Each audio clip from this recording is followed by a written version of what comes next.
Chapter 18 of the Count of Monte Cristo by Alexandre Dumas. Chapter 18. The Treasure.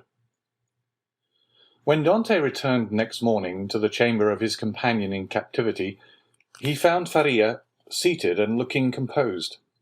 In the ray of light which entered by the narrow window of his cell, he held open in his left hand, of which alone it will be recollected he retained the use, a sheet of paper, which, from being constantly rolled into a small compass, had the form of a cylinder, and was not easily kept open. He did not speak, but showed the paper to Dante. "What is that?" he inquired.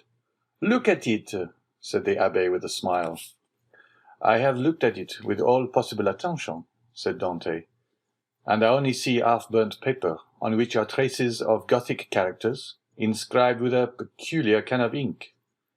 "This paper, my friend," said Faria, "I may now avow to you, since I have the proof of your fidelity.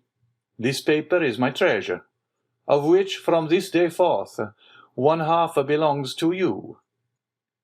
The sweat started forth on Dante's brow. Until this day, and for how long a time? He had refrained from talking of the treasure which he had brought upon the abbé the accusation of madness. With his instinctive delicacy, Edmond had preferred avoiding any touch on this painful chord, and Faria had been equally silent. He had taken the silence of the old man for a return to reason, and now these few words uttered by Faria after so painful a crisis seemed to indicate a serious relapse into mental alienation. "Your treasure," stammered Dante. Faria smiled. "Yes," said he, "you have indeed a noble nature, Edmond, and I see by your paleness and agitation what is passing in your heart at this moment. No, be assured, I am not mad. This treasure exists, Dante, and if I have not been allowed to possess it, you will. Yes, you. No one would listen or believe me, because everyone thought me mad. But you, who must know that I am not, listen to me, and believe me so afterwards, if you will." "Alas," murmured Edmond to himself, "this is a terrible relapse. There was only this blow wanting." Then he said aloud, "My dear friend, your attack has perhaps fatigued you. Had you not better repose a while? Tomorrow, if you will, I will hear your narrative, but today I wish to nurse you carefully. Besides," he said, "a treasure is not a thing we need hurry about." "On the contrary, it is a matter of the utmost importance, Edmond," replied the old man. "Who knows if tomorrow, or the next day after, the third attack may not come on, and then must not all be over? Yes, indeed, I have often thought with a bitter joy that these riches which would make the wealth of a dozen families will be forever lost to those men who persecute me. This idea was one of vengeance to me, and I tasted it slowly in the night of my dungeon and the despair of my captivity. But now I have forgiven the world for the love of you. Now that I see you, young and with a promising future, now that I think of all that may result to you in the good fortune of such a disclosure, I shudder at any delay, and tremble lest I should not assure to one as worthy as yourself the possession of so vast an amount of hidden wealth." Edmond turned away his head with a sigh. "You persist in your incredulity, Edmond," continued Faria. "My words have not convinced you. I see you require proofs. Well then, read this paper, which I have never shown to anyone." "Tomorrow, my dear friend," said Edmond, desirous of not yielding to the old man's madness. "I thought it was understood that we should not talk of that until tomorrow." "Then we will not talk of it until tomorrow, but read this paper today." "I will not irritate him," thought Edmond, and taking the paper, of which half was wanting, having been burnt, no doubt by some accident, he read, "This treasure, which may amount to 2 of Roman crowns in the most distant of the second opening declare to belong to him allo heir, 25th April, 1490. "Well," said Faria, when the young man had finished reading it. "Why," replied Dante, "I see nothing but broken lines and unconnected words, which are rendered illegible by fire." "Yes, to you, my friend, who read them for the first time, but not for me, who have grown pale over them by many nights' study, and have reconstructed every phrase, completed every thought." "And do you believe you have discovered the hidden meaning?" "I am sure I have, and you shall judge for yourself.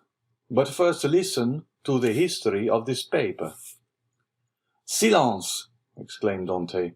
"Steps approach. I go. Adieu." And Dante, happy to escape the history and explanation which would be sure to confirm his belief in his friend's mental instability, glided like a snake along the narrow passage, while Faria, restored by his alarm to a certain amount of activity, pushed the stone into place with his foot, and covered it with a mat in order the more effectually to avoid discovery. It was the governor, who, hearing of Faria's illness from the jailer, had come in person to see him. Faria sat up to receive him, avoiding all gestures in order that he might conceal from the governor the paralysis that had already half stricken him with his death. His fear was lest the governor, touched with pity, might order him to be removed to better quarters, and thus separate him from his young companion. But fortunately this was not the case, and the governor left him convinced that the poor madman, for whom in his heart he felt a kind of affection, was only troubled with a slight indisposition. During this time Edmond, seated on his bed with his head in his hands, tried to collect his scattered thoughts. Faria, since their first acquaintance, had been on all points so rational and logical, so wonderfully sagacious, in fact, that he couldn't understand how so much wisdom on all points could be allied with madness. Was Faria deceived as to his treasure, or was all the world deceived as to Faria? Dante remained in his cell all day, not daring to return to his friend, thinking thus to defer the moment when he should be convinced, once for all, that the abbé was mad. Such conviction would be so terrible. But towards the evening, after the hour for the customary visit had gone by, Faria, not seeing the young man appear, tried to move and get over the distance which separated them. Edmond shuddered when he heard the painful efforts which the old man made to drag himself along. His leg was inert, and he could no longer make use of one arm. Edmond was obliged to assist him, for otherwise he would not have been able to enter by the small aperture which led to Dante's chamber. "Here I am, pursuing you remorselessly," he said with a benignant smile. "You thought to escape my munificence, but it is in vain. Listen to me." Edmond saw there was no escape, and placing the old man on his bed, he seated himself on the stool beside him. "You know," said the abbé, "that I was the secretary and intimate friend of Cardinal Spada, the last of the princes of that name. I owe to this worthy lord all the happiness I have ever knew. He was not rich, although the wealth of his family had passed into a proverb, and I heard the phrase very often, as rich as a Spada. But he, like public rumour, lived on his reputation for wealth. His palace was my paradise. I was tutor to his nephews, who are dead, and when he was alone in the world, I tried by absolute devotion to his will to make up to him all he had done for me during 10 years of unremitting kindness. The cardinal's house had no secrets on me. I had often seen my noble patron annotating ancient volumes and eagerly searching amongst dusty family manuscripts. One day, when I was reproaching him for his unavailing searches, and deploring the prostration of mind that followed them, he looked at me, and smiling bitterly, opened a volume relating to the history of the city of Rome.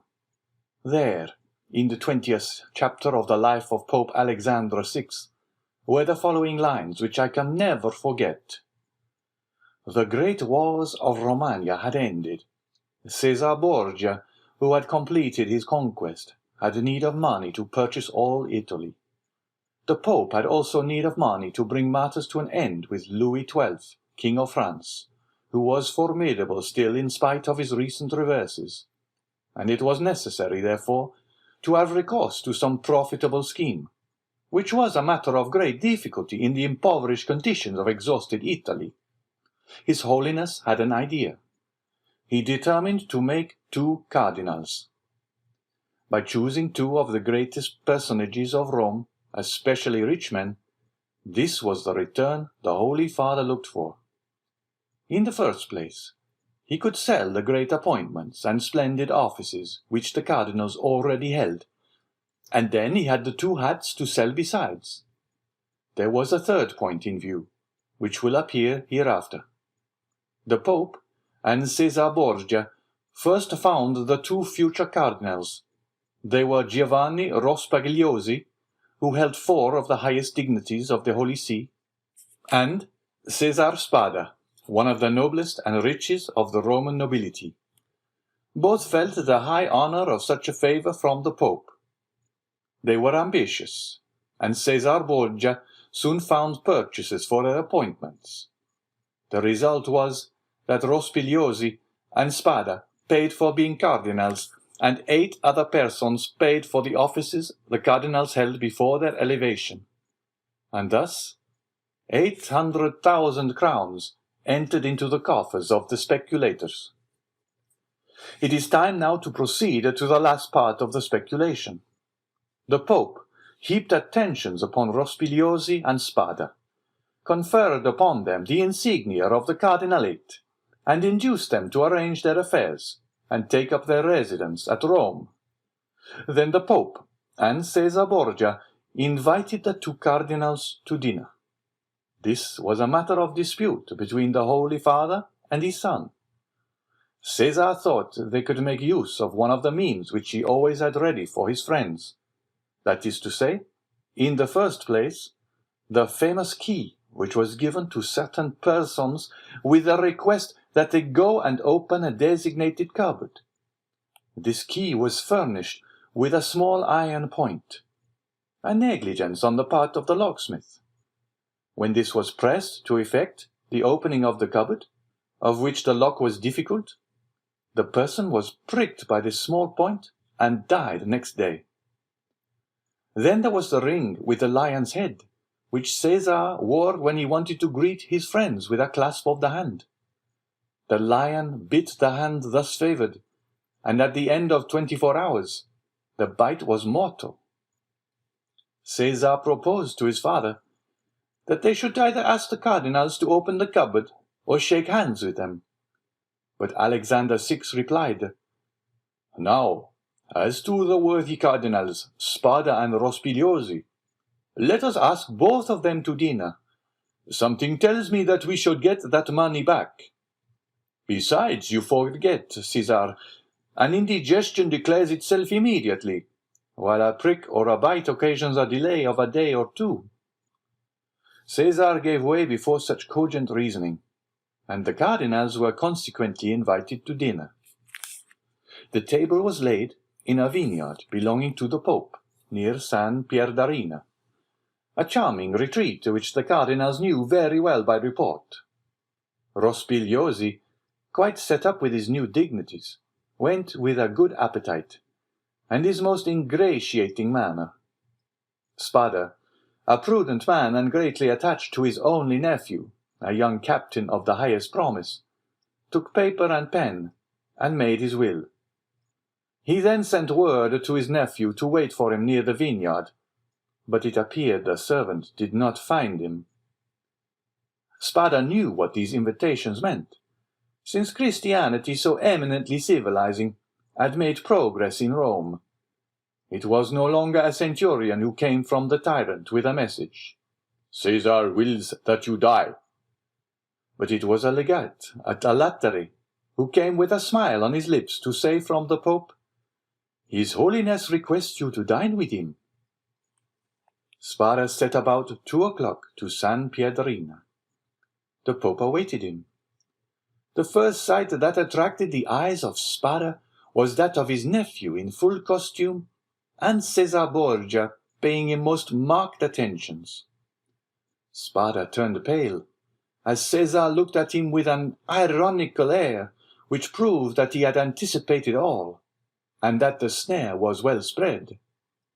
They began their dinner, and Spada was only able to inquire of his nephew if he had received his message. The nephew replied no, perfectly comprehending the meaning of the question. It was too late, for he had already drunk a glass of excellent wine, placed for him expressly by the Pope's butler. Spada at the same moment saw another bottle approach him, which he was pressed to taste. An hour afterwards, a physician declared they were both poisoned through eating mushrooms. Spada died on the threshold of the vineyard. The nephew expired at his own door, making signs which his wife could not comprehend. Then Caesar and the Pope hastened to lay hands on the heritage, under presence of seeking for papers of the dead man. But the inheritance consisted in this only, a scrap of paper on which Spada had written, "I bequeath to my beloved nephew my coffers, my books, and amongst others my breviary, with the gold corners, which I beg he would preserve in remembrance of his affectionate uncle." The heirs sought everywhere, admired the breviary, laid hands on the furniture, and were greatly astonished that Spada, the rich man, was really the most miserable of uncles. No treasures, unless they were those of science, contained in the library and laboratories. That was all. Caesar and his father searched, examined, scrutinized, but found nothing, or at least very little, not exceeding a few thousand crowns in plate, and about the same in ready money. But the nephew had time to say to his wife before he expired, "Look well among my uncle's papers. There is a will." They sought even more thoroughly than the august heirs had done, but it was fruitless. There were 2 palaces and a vineyard behind the Palatine Hill. But in these days landed property had not much value, and the 2 palaces and the vineyard remained to the family, since they were beneath the rapacity of the Pope and his son. Months and years rolled on. Alexander VI died, poisoned. You know by what mistake. Caesar, poisoned at the same time, escaped by shedding his skin like a snake. But the new skin was spotted by the poison, till it looked like a tiger's. Then, compelled to quit Rome, he went and got himself obscurely killed in a night skirmish, scarcely noticed in history. After the Pope's death and his son's exile, it was supposed that Spada family would resume the splendid position they had held before the cardinal's time. But this was not the case. The Spadas remained in doubtful ease. A mystery hung over this dark affair, and the public rumor was that Caesar, a better politician than his father, had carried off from the Pope the fortune of the 2 cardinals. I say the 2 because Cardinal Rospigliosi, who had not taken any precaution, was completely despoiled. "Up to this point," said Faria, interrupting the thread of his narrative, "this seems to you very meaningless, no doubt, eh?" "Oh, my friend," cried Dante, "on the contrary, it seems as if I were reading a most interesting narrative. Go on, I beg of you." "I will. The family began to get accustomed to their obscurity. Years rolled on, and amongst the descendants some were soldiers, others diplomatists, some churchmen, some bankers, some grew rich and some were ruined. I come now to the last of the family, whose secretary I was, the Count of Spada.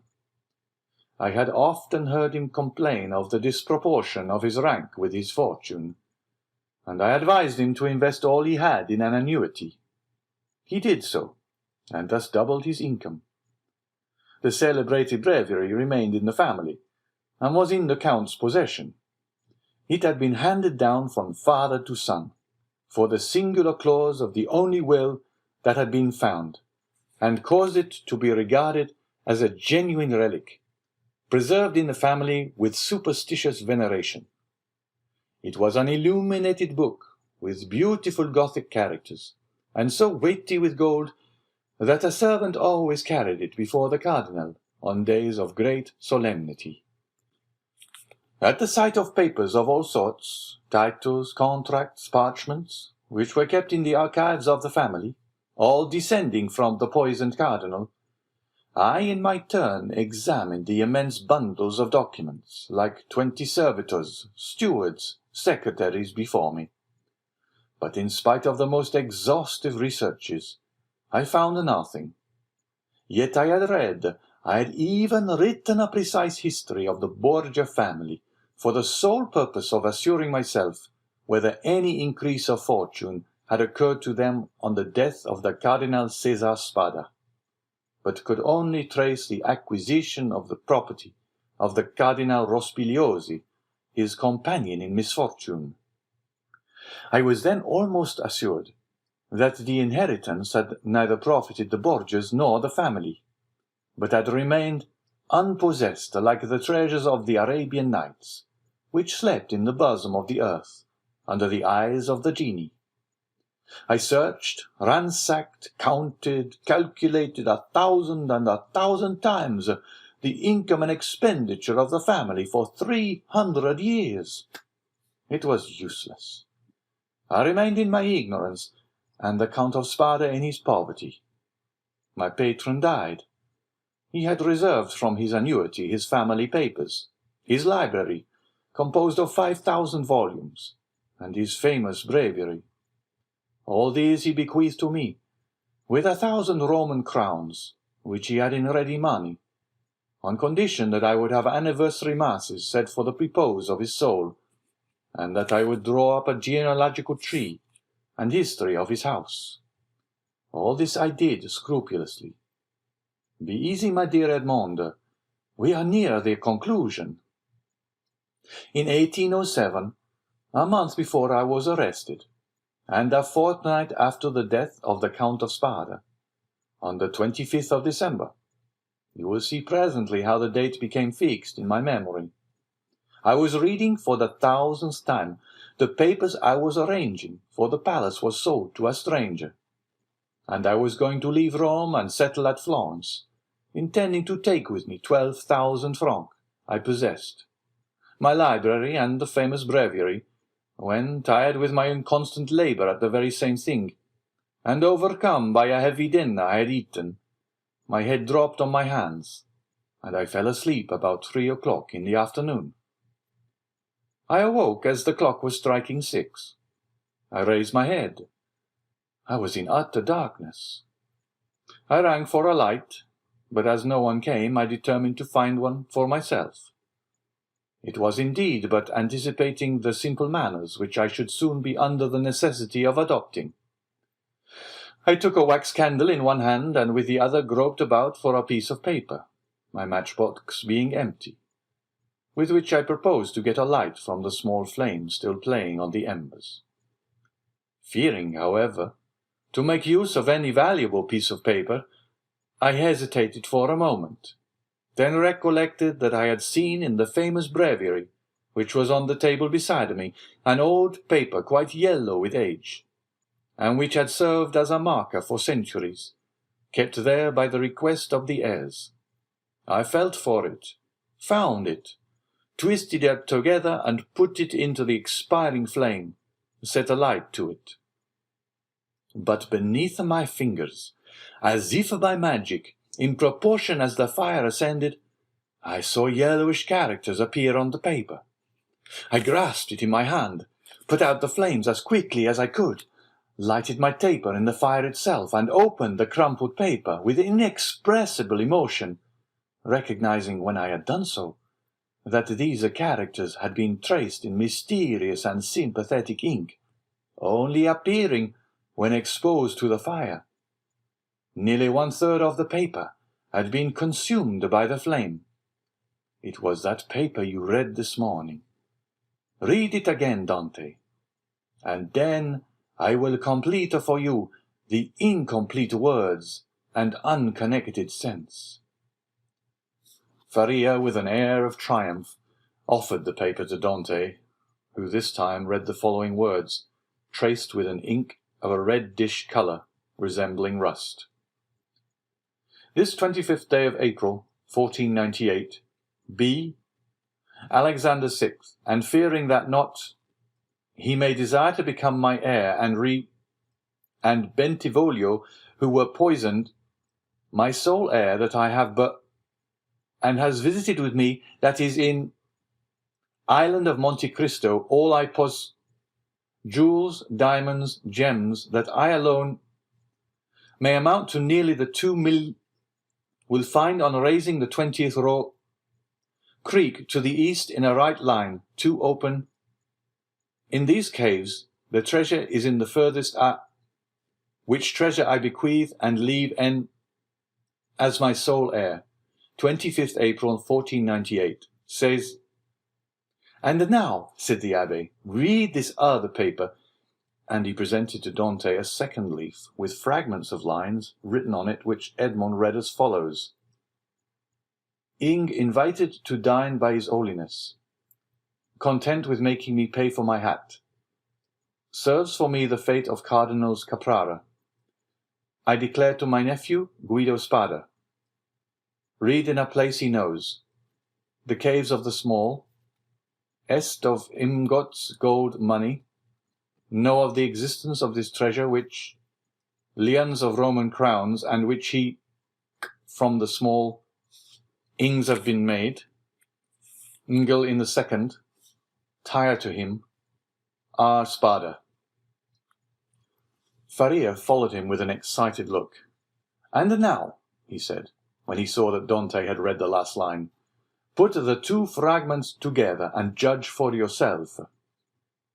Dante obeyed, and the conjointed pieces gave the following: "This 25th day of April, 1498, being invited to dine by His Holiness Alexander VI, and fearing that, not content with making me pay for my hat, he may desire to become my heir, and reserves for me the fate of Cardinals Caprara and Bentivoglio, who were poisoned, I declare to my nephew, Guido Spada, my sole heir, that I have buried in a place he knows and has visited with me, that is, in the caves of the small island of Monte Cristo, all I possessed of ingots, gold, money, jewels, diamonds, gems, that I alone know of the existence of this treasure, which may amount to nearly 2 millions of Roman crowns, and which he will find on raising the 20th rock from the small creek to the east in a right line.